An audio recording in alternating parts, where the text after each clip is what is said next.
21শে March বাড়ি ফেরার পথে হারিয়ে গিয়েছিল নিমতার মিঠু কুণ্ডু। 11ই এপ্রিল আগরপাড়ায় মিলেছিল একটা আধপোড়া মৃতদেহ। মিঠুর পরনে যে পোশাক ছিল, ওই দেহের পরনেও সেই একই পোশাক। মিঠুর বাড়ির লোক দাবি করেছিল এই মৃতদেহ মিঠুর। তারপর 4 মাস পর 17ই জুলাই পাঞ্জাব থেকে নিমতায় ফিরল মিঠু কুণ্ডু জীবন্ত। আমি অতনু, আজকের চার্জশিটে দেখুন মিঠুর 4 মাস।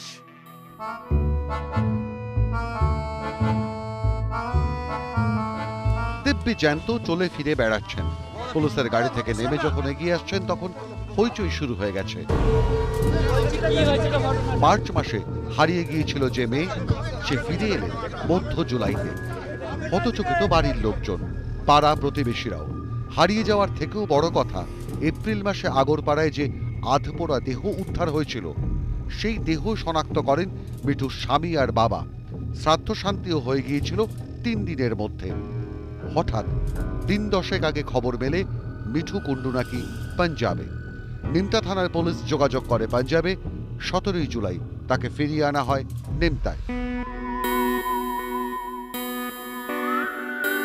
খুব স্বাভাবিক কারণেই যে প্রশ্নটা সামনে আসছে তা হলো, এই আধপোড়া মৃতদেহটা কার, যার থেকে তখনও ধুঁয়ো উঠছিল। উত্তাপে পুড়ে গিয়েছিল শরীরের নিচে চাপা পড়া ঘাস। কি করে তার পাশে পড়ে থাকে মিঠুর ব্যবহার করা লেগিংস আর কুর্তা, প্রায় একই রকম নাকছাবি। আমার যে জ্যাগিংসটা রেখেছিলাম, হাতে চুই রেখেছিলাম, গায়ে নাকেরটা ছিল, আর হাতের যে পলা ওটাও দেখেছিলাম। দেখো, দেহটা কিন্তু সম্পূর্ণ পুড়ে যায়নি, দেহটা কিন্তু অনেকটা ভালো ছিল। তোমরা কি করে নিজের মাকে এরকম ভুল করলে? সেটাই তো, আমি তো দেখলাম আপনাদের ওই ইসেতে ল্যাপটপে দেখলাম, আর আমার দাদু দিদা মর্গে গিয়ে দেখে এসেছিল। তারা যদি যখন পোড়ানো হয় বাড়িতে আনে, বাড়িতে তো মুখ দেখতে দেয়নি, আমার বদ্দা মুখ দেখতে দেয়নি। এর মধ্যে কি বলবো আর বুঝতে পারছি না, মা বলতে পারবে একমাত্র। তাহলে মুখ কে দেখেছিল? মিঠুর বাড়ির লোকজনই জানাচ্ছেন ওই আধপোড়া দেহের মুখ নাকি দেখানো হয়নি। ডেড বডি দেখেছিলেন মিঠুর স্বামী আর বাবা। তারাই নিশ্চিত করেছিলেন ওই আধপোড়া দেহ মিঠু কুণ্ডু, জানিয়েছেন মিঠুর আত্মীয় আর ছেলে। বাকিরা নাকি তখন মর্গের বাইরে ছিলেন। আমি ঠিকমতো দেখিনি, ঠিকমতো দেখেছে আমার দাদু আর বাবা দেখেছে, আমাকে দেখতে দেয়নি, বলছে তুই দেখতে পারবি না, তুই যাস না মর্গের ভিতরে। আমি বাইরে ছিলাম, আমি যখন ঠিকমতো দেখিনি, আমি জাস্ট ওই ফটোটা দেখে বলেছি হ্যাঁ এটাই আমার মা। মুখ ঢাকা ছিল, জানাচ্ছেন আত্মীয়রা। তাহলে কি দেখে মনে হলো দেহটা মিঠু কুণ্ডুর? শুধু পা আর জামা কাপড়? কেন সেই সময় ডিএনএ টেস্ট করেনি পুলিশ? যেদিনকে বডিটা বাড়িতে নিয়েছিল কিছুই দেখায়নি, পুরো পাটা দেখা যাচ্ছিল। পা দেখে বললাম আমরা সবাই বদ্দার জেঠুর ছেলেকে যে আমার মার পা না, কেন আমার মার পায় না নোট ছোট ছোট ছিল, অত বড় ছিল না, আর পাটা এইটুকু ছিল, আমার মা পাটা এত বড় ছিল। এখন সবাই বলছেন সে পা দেখেও নাকি সন্দেহ হয়েছিল। প্রায় 5.5 ফিটের বেশি লম্বা মিঠু, তার পা এত ছোট হলো কি করে? এখন এমন সব সন্দেহের কথা উঠছে। সেদিন এ কথা বলেননি কেন? তাহলে কি সেদিন আপনাদেরও কিছু মনে হয়নি? নাকি ভেবেছিলেন মেয়েটা মরে গেলেই সব সমস্যার সমাধান? আমি যে জামা পরে গেছিলাম সেম বলছে নাকি ওই জামায়, সেটা আমি বলতে পারি। পোশাক এখানে নেই, পাঞ্জাবে আছে, ওই পোশাকটা পাঞ্জাবে আছে। আমার মুখ দেখতে দেওয়া হয়নি, তাহলে কি করে নিশ্চিত হওয়া গেল ওই দেহ মিঠু কুণ্ডুর? কে চাপ দিয়েছিল নিশ্চিত হতে? কেন মিঠুর ব্যবহার করা জামা কাপড় ওই পোড়া দেহের পাশে এলো? যে জামা কাপড় মিঠু এখন জানাচ্ছেন সব নাকি পাঞ্জাবে পড়ে রয়েছে। ওই আধপোড়া দেহ আগরপাড়াতেই ফেলা হয়েছিল কেন? কে সেই হতভাগ্য নারী যার আধপোড়া দেহ ফেলে রেখে গেল দুষ্কৃতীরা? কে সেই মেয়ে?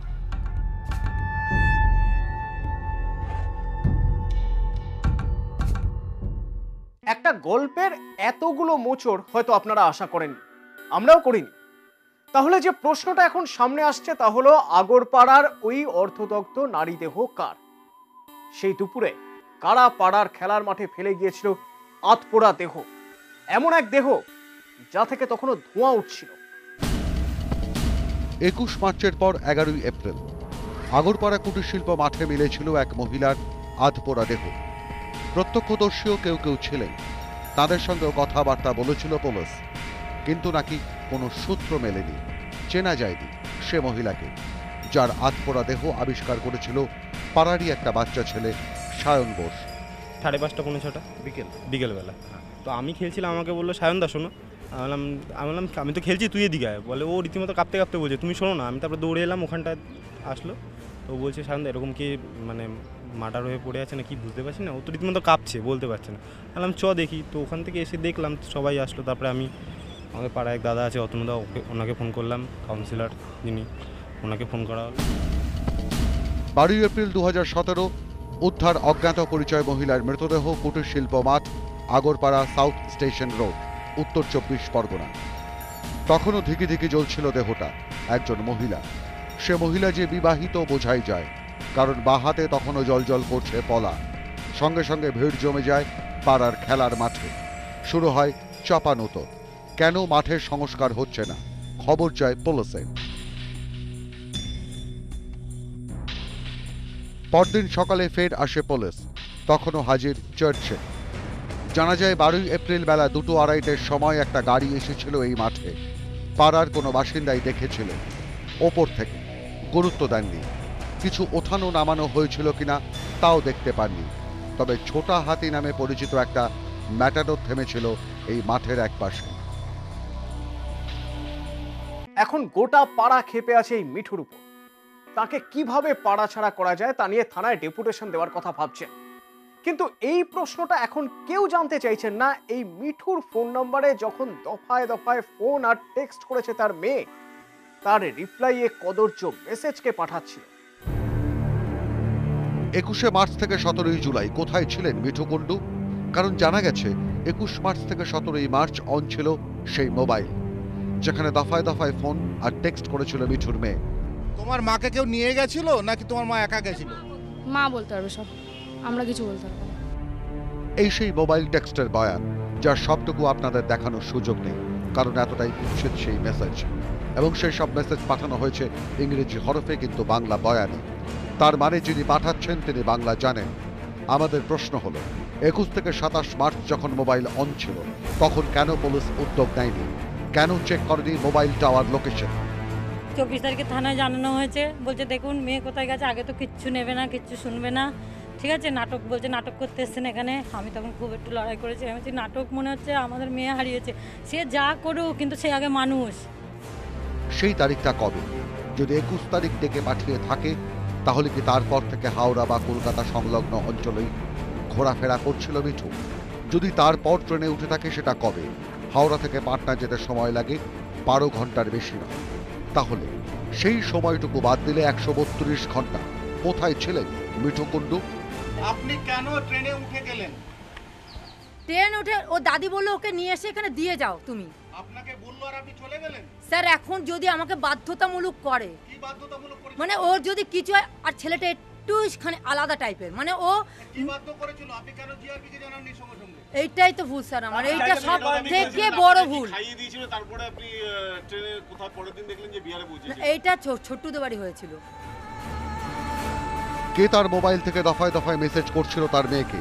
সে কি মিঠু নিজেই, নাকি মিঠুর কোনো পুরুষ সঙ্গে, যে ওই কদে মিঠুর সঙ্গে ছিল? অথচ এখন এলাকার মানুষ অন্য কথা বলছেন। তারা চাইছেন এলাকা ছাড়া করতে মিঠু কুণ্ডু ও তার পরিবারকে। যাদের পরিবারের ছেলেদের বিরুদ্ধে অভিযোগ, তারাও এখন মুখ খুলছে। রাগ তাদেরই বেশি। অথচ সত্য বলছেন না তারাও, সত্য বলছে না মিঠু কুণ্ডু নিজেও। তাহলে সত্যটা কি? দেখাবো দ্বিতীয় পর্বে।